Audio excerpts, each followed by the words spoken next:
नमस्कार, स्वागत है आप सभी का सुजस सारांश की इस क्लास में। इस क्लास में हम पढ़ते हैं राजस्थान का करंट अफेयर्स, जिसका आधार होता है राजस्थान सरकार की सुजस पत्रिका। शुरुआत करते हैं हेडलाइंस के साथ।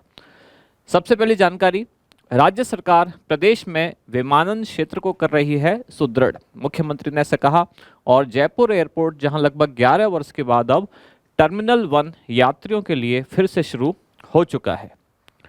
अगली जानकारी, प्रधानमंत्री के नेतृत्व में भारत ने सिविल एविएशन में नए कीर्तिमान स्थापित किए। सिविल एविएशन यानी कि जो नागरिक उड़ान या विमानन मंत्रालय है, इस क्षेत्र में सरकार ने कई कीर्तिमान स्थापित किए और इसके संबंध में एक योजना है केंद्र सरकार की, जिसका नाम है उड़ान योजना। उड़ान यानी कि उड़े देश का आम नागरिक। वर्ष 2016 में योजना शुरू की गई थी।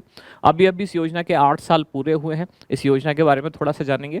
और जयपुर के टर्मिनल 1, इस पर विकास और विरासत का संगम, ऐसा मुख्यमंत्री का कहना।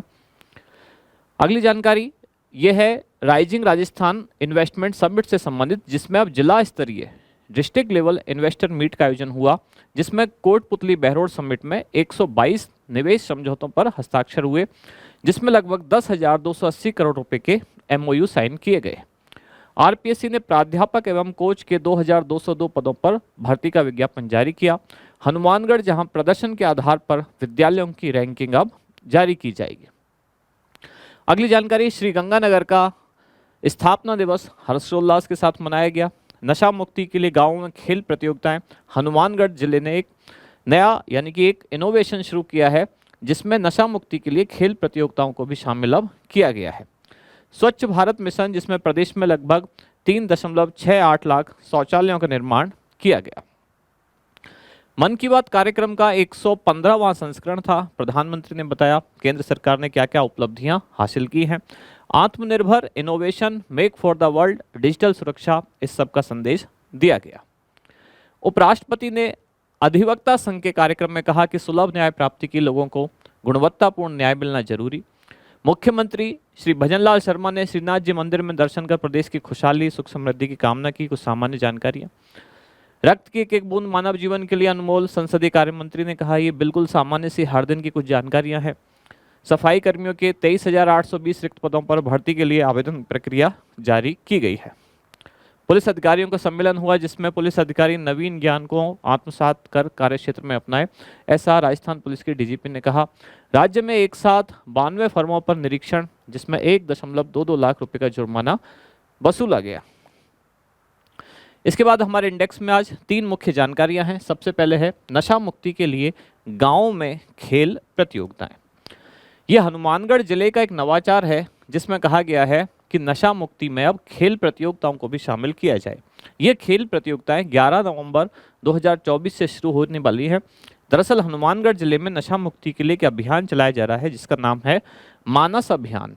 अब इस मानस अभियान में खेलों को भी शामिल किया गया है।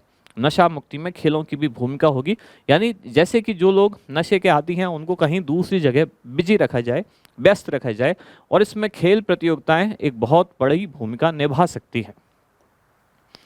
मानस खेल प्रतियोगिताओं को आयोजन त्रिस्तरीय होगा।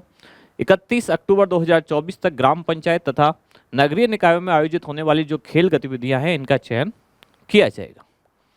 अगली जानकारी है उड़ान योजना। उड़ान यानी कि उड़े देश का आम नागरिक। 2 उड़ान योजना है। एक राजस्थान सरकार की जो है IM शक्ति उड़ान योजना, जिसका मतलब है प्रदेश में महिलाओं को निःशुल्क सैनिटरी नैपकिन वितरित किया जाना। यह है उड़ान यानी कि उड़े देश का आम नागरिक। हाल ही में इस योजना ने अपने 8 वर्ष पूर्ण किए। योजना 21 अक्टूबर 2016 को प्रारंभ हुई थी। इस योजना के तहत पहली उड़ान 27 अप्रैल 2017 को शिमला से दिल्ली के बीच ये पहली उड़ान संपन्न हुई थी, जिसका उद्देश्य क्या है?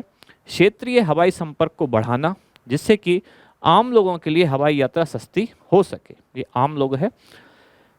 इस योजना का संचालन करता है नागर विमानन मंत्रालय। केंद्र सरकार की योजना है। अगली जानकारी है प्रदर्शन के आधार पर विद्यालयों की रैंकिंग। हनुमानगढ़ जिले का ये एक नवाचार है। इसमें इन्होंने एक नई चीज़ शुरू की है कि राज्य में इस जिले में जितने भी सरकारी विद्यालय हैं, उन सब विद्यालयों के प्रदर्शन के आधार पर उनकी एक रैंकिंग जारी की जाएगी, ताकि पता चले कौन से विद्यालय में शिक्षा की गुणवत्ता कितनी है। एक तो इससे फ़ायदा ये होगा, शिक्षा की गुणवत्ता सुधरेगी।